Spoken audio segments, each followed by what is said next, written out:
Eh bien, salut à tous les Evilers, c'est Bad, j'espère que vous allez bien.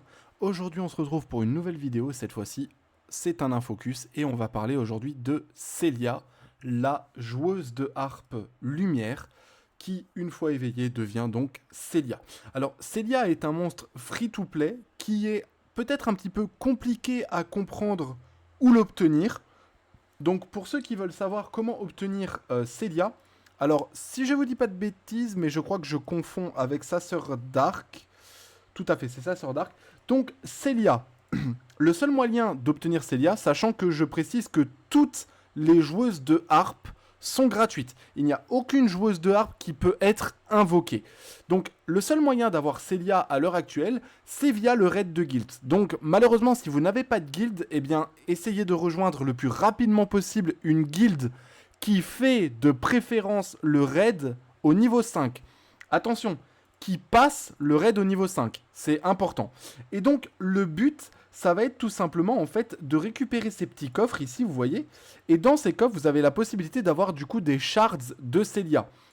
Donc, ça va vous prendre un petit peu de temps, mais normalement, si votre guilde fait les 5 niveaux, en une semaine, vous récupérez les 20 shards de Célia, qui vont vous servir, du coup, à obtenir votre première Célia. Et après, eh bien, vous devrez faire quotidiennement votre raid de guild pour obtenir Célia et pouvoir la up au maximum. Alors, vous voyez, la mienne, il lui manque un awake. C'est parce que je manque un petit peu d'énergie lumière en ce moment. Mais globalement, elle est skill max et elle est au niveau 110, etc. Et ainsi de suite, et ainsi de suite. J'ai déjà obtenu son bouquin. Donc ici, bah, j'ai la potentialité d'aller lui changer une fois que j'aurai augmenté comment dire, son affinité. Et donc, Célia, c'est un monstre support. Soit son but à Célia va être de vous faire cycler dans un contenu bien précis dont on parlera un petit peu plus tard. Elle va vous permettre de vous faire cycler au début. Et surtout, en fait, c'est un monstre qui va vous permettre de passer un petit peu des étages de la SOA Light. Donc la SOA Light, c'est la tour ici lumière. Et donc la SOA Light, pour la passer, vous allez avoir besoin principalement de Fran, donc la reine des fées lumière. Mais comme vous devez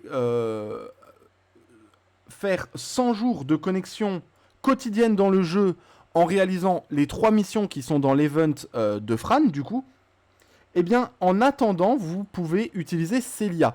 Célia, elle a une mécanique qui est propre à elle-même. C'est-à-dire que, hop, on va aller voir un petit peu au niveau de ses sorts. Elle est juste là, voilà. Donc, c'est-à-dire que Célia, elle va, sur son premier sort, attaquer la cible avec des dégâts équivalents à 200% de l'attaque. On va juste rechecker, hop là, en transformation. Donc, ici, le sort auto, le fait qu'elle attaque, on s'en fiche, comme c'est une support healeuse, on n'a pas tant besoin qu'elle fasse des dégâts. Donc, techniquement, c'est pas son sort de base qui est important ici. Son deuxième sort, lui, elle va jouer de la harpe pour attaquer les ennemis dans la zone et appliquer l'augmentation des dégâts reçus. Ça veut dire que tous les monstres qui seront dans la zone quand elle va jouer de sa harpe vont subir une augmentation des dégâts reçus. Ça veut dire que quand vous allez taper, admettons, sur une attaque à 1000 de dégâts, hein, c'est un exemple, si de base vous faites 1000 de dégâts, avec son augmentation, vous ferez 1500, 2000. En fait, ça dépend du nombre de l'augmentation, mais globalement, voilà, vous allez avoir la possibilité de faire plus de dégâts.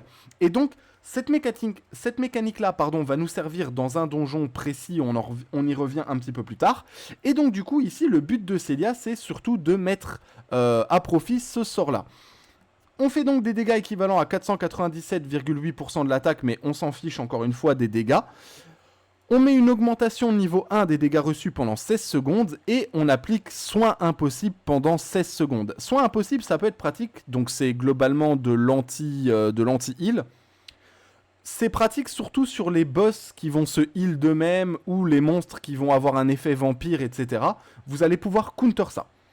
Son sort 2 joue une belle mélodie pour restaurer les PV des alliés proches et applique sommeil aux ennemis dans la zone avec une chance fixe. Applique un bouclier en supplément aux alliés proches qui ont l'effet d'augmentation des soins prodigués. Donc ici, on va slip les ennemis dans la zone, donc leur faire dodo. Et ensuite, on va mettre un shield sur les alliés qui sont dans cette même zone et qui ont un effet d'augmentation des soins prodigués. Elle restaure 34,2% du max des PV. 82% de taux de sommeil pendant 11 secondes, et le mob se réveille après 5 coups reçus. Enfin, soit le mob se réveille après les 11 secondes de sleep, ou alors il se réveille s'il subit 5 coups. Si le lanceur possède l'augmentation des soins prodigués, bouclier proportionnel au PV max de 25,7% pendant 11 secondes. Et ensuite, nous avons le passif. Donc le passif restaure les PV des membres de l'équipe proche et applique l'augmentation des dégâts infligés si un membre de l'équipe bat un monstre ennemi. Donc ça veut dire que si vous avez un de vos monstres qui tue un ennemi, il va appliquer augmentation des dégâts infligés sur le monstre de votre équipe. Ce qui veut dire que votre monstre de votre équipe fera encore plus de dégâts. Applique ensuite une augmentation des soins prodigués à soi-même et l'augmentation de la vitesse de régénération de mana à l'invocateur de l'équipe. Et c'est ce point précis ici qui va faire que Célia est une must-have dans le contenu dont on va parler après. Ici, on restaure 21,2% du max des PV. On a une augmentation des dégâts infligés pendant 14 secondes. On a une augmentation des soins prodigués pendant 14 secondes. Et un niveau 1 d'augmentation de la vitesse de régénération de mana pendant 14 secondes. Le sort ultime, globalement, c'est le même que le sort 1. Malheureusement, ici, ce n'est pas le sort 2 qui est en ulti, c'est le sort 1. Ce qui est souvent le cas d'ailleurs avec des supports. Ici, ça augmente les soins. Et ça augmente un petit peu les dégâts, mais encore une fois, les dégâts, on s'en fiche globalement sur Célia. Concernant les runages maintenant. Alors les runages, vous avez plusieurs possibilités, mais comme c'est un monstre principalement PvE, puisque le seul endroit où on va le sortir est un contenu PvE, alors c'est un contenu de guilde, mais c'est un contenu qui se joue solo. Vous ne le jouez pas à plusieurs. Et donc, ici, concernant les runages, on va simplement chercher à avoir un bon ratio PvDef pour que notre Célia soit quand même un minima tanky. Et en fait, une fois que notre Célia est suffisamment bien tanky, le reste, on va juste chercher à avoir un maximum de précision d'effet, un maximum d'esquive et un maximum de résistance aux effets. Ici, vous voyez que je suis plus ou moins bien capé à droite à gauche, et ma Célia est full skill, ce qui aide aussi. Donc, Célia maintenant, les endroits où elle peut être jouée. Donc comme je l'ai dit, vous allez pouvoir la jouer en tour lumière. Il y a pas mal d'étages qui vont vous demander d'avoir besoin de faire du CT, donc de faire de l'effet sur les ennemis pour temporiser un petit peu votre team, etc. De faire de la cleave, quoi, globalement. Et en fait, ici, on prend Célia parce que vu qu'elle met le sleep, qu'elle vous heal, etc., ça permet de drainer un petit peu les monstres en face et d'être plus safe sur vos attributs, enfin votre tour d'attribut lumière, pardon. Et ensuite, le deuxième contenu, on en a parlé, c'est un contenu de guilde, c'est la percée de guilde. Alors, vous allez voir que ici, les statistiques des monstres les plus utilisés, c'est Perna, Wai, Orion. Alors, Orion, Wai, je suis d'accord, ou Orion, Perna, je suis d'accord. Les trois ensemble, au début, quand vous n'avez pas le set mythique de, si je ne dis pas de bêtises, je crois que c'est Farakel. Donc, hop là, le raid mythique de Farakel.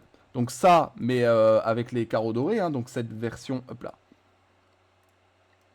Cette version ici. Tant que vous n'avez pas ce set-là, eh bien, au début, vous allez utiliser forcément Wai. Ce qui veut dire que votre team sera Perna, Orion et Wai. Orion sera très prochainement l'objet d'un infocus.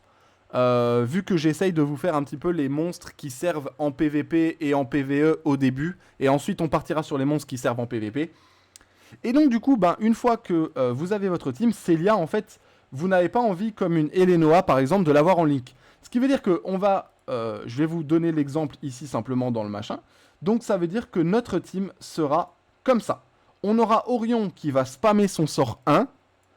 Célia, on va profiter de son passif pour nous régénérer mana, et Perna qui est là pour les boss. Donc ça veut dire que quand on a les vagues de boss en percée, on switch Orion et Perna, et c'est Perna qui fait le taf contre les boss de la percée.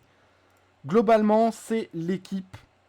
Alors je vais juste remodifier mon équipe pour pas avoir l'air bête si je relance du farming auto. Et donc, vous avez la team parfaite en percée de guild, en tout cas au début, avant d'avoir votre set Farakel. Une fois que vous avez le set Farakel, vous partirez sur cette team là, sans Célia, puisque Farakel, En fait, le set de Farakel vous donne un effet qui est exactement le même effet que le passif de Célia. C'est pour ça que Célia vous servira un petit peu au début, et puis globalement, ça fait partie des monstres que vous utiliserez un peu moins. C'est pour ça qu'on va pas chercher un runage qui est abracadabresque, on s'en fiche, on veut juste que le temps qu'on ait notre set Farakel, Célia soit là pour nous permettre de temporiser, etc. Et globalement, c'est à peu près tout concernant cet infocus sur Célia. Il était assez court, je suis d'accord avec vous. J'ai pas parlé de l'artefact, mais globalement, l'artefact, ici, on va aller chercher de l'amplification de renforcement, hein, étant donné qu'elle met des effets bénéfiques sur les alliés, etc. On veut du renforcement à balle. Sinon, une autre option, c'est potentiellement de lui mettre... hop là. C'est potentiellement de lui mettre de l'opportunité. Donc là, c'est pareil, quand vous appliquez un effet de contrôle de foule, elle applique l'augmentation d'attaque sur les membres de l'équipe. Ça peut être bien aussi. Mais globalement, ça va surtout être vraiment du renforcement. Globalement, voilà à peu près pour Célia. Écoutez les amis, j'espère que cette vidéo vous aura plu et qu'elle vous aura aidé. N'hésitez pas à la liker si c'est le cas et ça m'aide également pour le référencement. N'hésitez pas non plus à vous abonner à la chaîne, on vise les 100 abonnés avant la fin de l'année et on est bientôt 50, donc je compte sur vous. Moi je vous dis à très bientôt, c'était Bad, ciao tout le monde.